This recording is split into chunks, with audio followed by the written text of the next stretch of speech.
One of the biggest concerns that people have in today's times is that they do a lot of overthinking.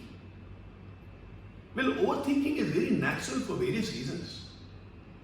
Today, failure has a big price. Today, people get trolled very easily.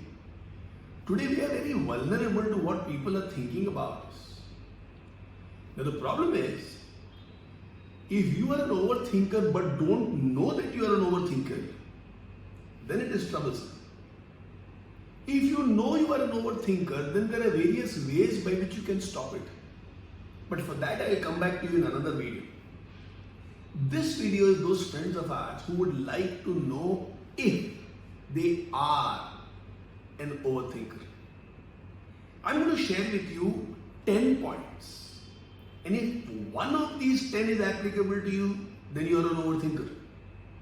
If 5 of these 10 are applicable to you, my God, then you are really an overthinker. And if more than 7 points are applicable to you, you might win the Grammys or the Oscar for overthinking, my friend. So let me share with you these points and let's see whether you can say, aha, not a single point is applicable to me. In that case, you are wonderful, you are rare, you are unique. But in case there are a few points applicable to you, I know you already have this desire to overcome overthinking so that you can lead a life which is anchored on bliss, happiness, joy, and excitement. So here are the points. Point number 1. If I am a person who keeps on thinking about embarrassing moments, then I am an overthinker. Let's say, for example, I go for a business meeting and then I realize the pen that I had in my pocket had just leaked. And there is a blue spot of the ink made over here. Now it's an important meeting. I didn't even realize that this spot is there. And as I sat down in the meeting, my colleague did shh. And I looked at him and said, what? And he said, your pocket. And I looked down and said, oh my God, this is embarrassing. Well, I was well prepared, the meeting went off well, I got what I wanted out of that meeting. But that entire day, I could not stop but think about, oh my God, I should have been careful. Oh my God, how could I do it? Oh my God, what are they thinking about me? And for the next few days also, if I keep thinking about it, it was an embarrassing moment. And I relived that embarrassing moment multiple times. It means I am an overthinker. Point number 2. Every time you shut your eyes, if you feel that your brain just does not shut off, every time you close your eyes, it looks like there is a tsunami of thoughts which is coming. Every time you attempt to close your eyes, it feels like you have so many thoughts coming. If that is the scene, that you are an overthinker. And in case you lie down to sleep, close your eyes, and you drift off effortlessly to sleep in less than 30 seconds, then you are not an overthinker at all. Point number 3. If I ask myself a lot of what if questions, for example, I want to go and watch a IPL match. And the entire day I'm thinking, what if the parking is filled? What if there is a long line in getting out of the stadium? What if the neighbor over there is too raucous or too noisy? What if I go to see the match but I'm not able to enjoy the match?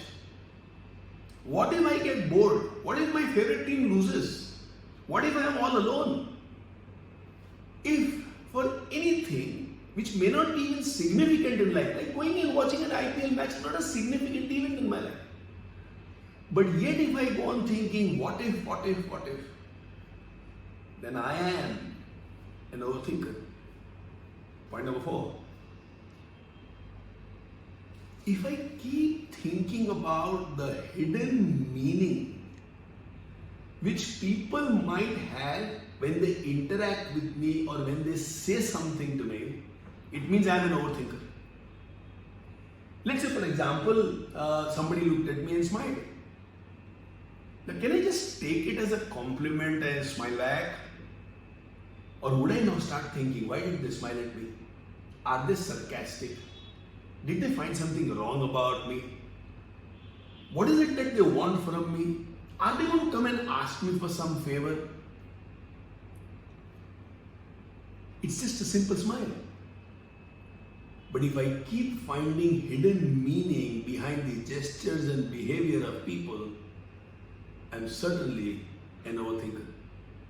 The smile of a person, if somebody appreciates me, if somebody does not call me back, it's my birthday and my friend has not yet messaged me. And if I keep reading a lot of negative things into these behaviors, then I'm certainly an overthinker.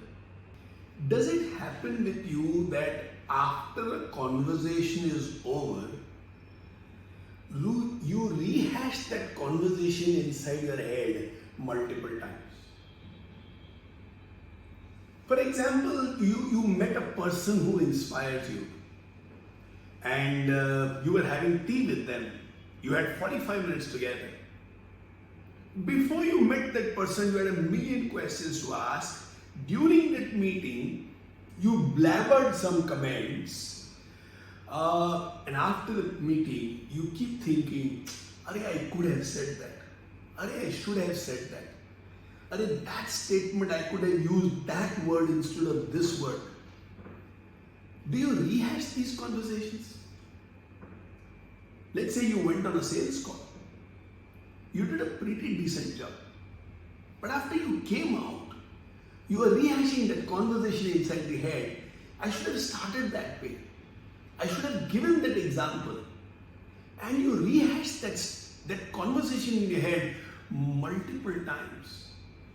In other words, at the end of a conversation, you always seem to remember what is not okay and put yourself down by saying, I am not good enough, I was not good enough, I will never be good enough.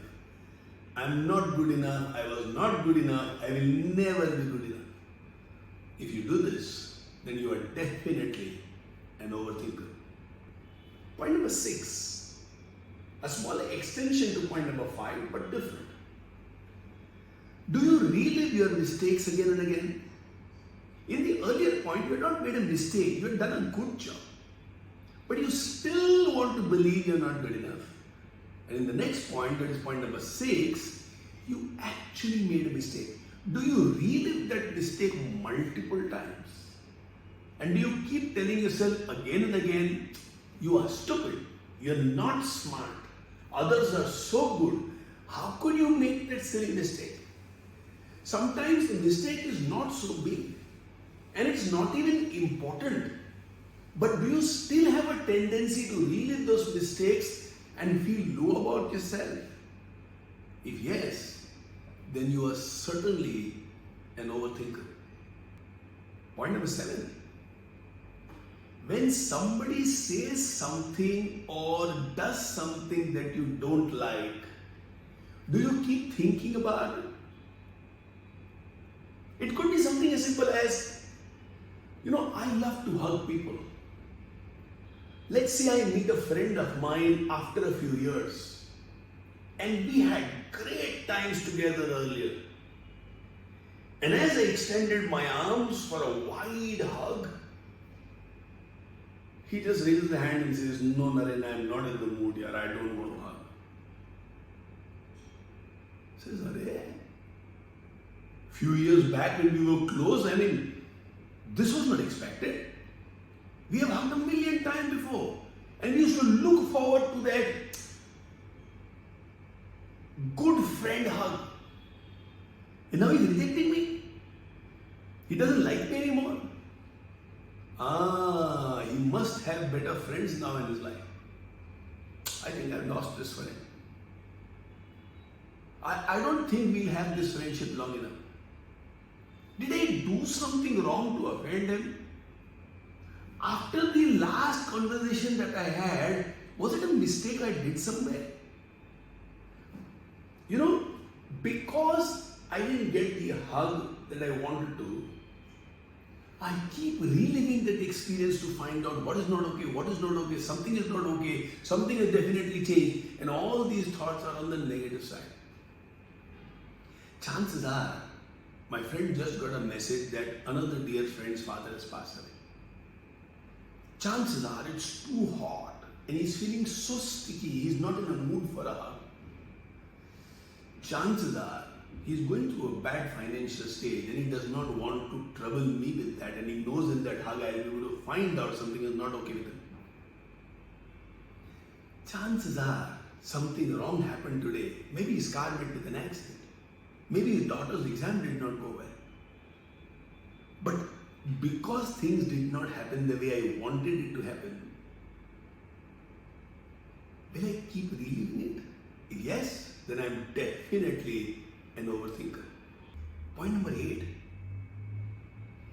Sometimes when I am in an important meeting where my inputs are required, where a crucial decision will be taken, where people are depending on my inputs and my leadership, I am physically present, but mentally I am in some other place. It could be something as simple as, today morning I went to the gym, I parked my car, and the watchman forced me to take the car away from there, saying, this is not where you can park the car. And the moment I took the car out, somebody else came and parked, and the watchman did not say anything to them. And I'm like, what disrespect? How could he do that to me? But because I was in a hurry, I went for my exercise, left, but that event is still playing in my mind. And right now, when I should be present in a meeting which is critical, important, crucial, I'm physically present, but mentally not there. Do you find yourself going through this kind of a scenario where you are in a place but you are not in that place? It could be a get-together you've gone to. It can be you are having a conversation with your family members at home. It can be, of course, an office meeting and you're not there. If this happens regularly, then you are definitely an overthinker. Do you worry a lot about things you have no control over?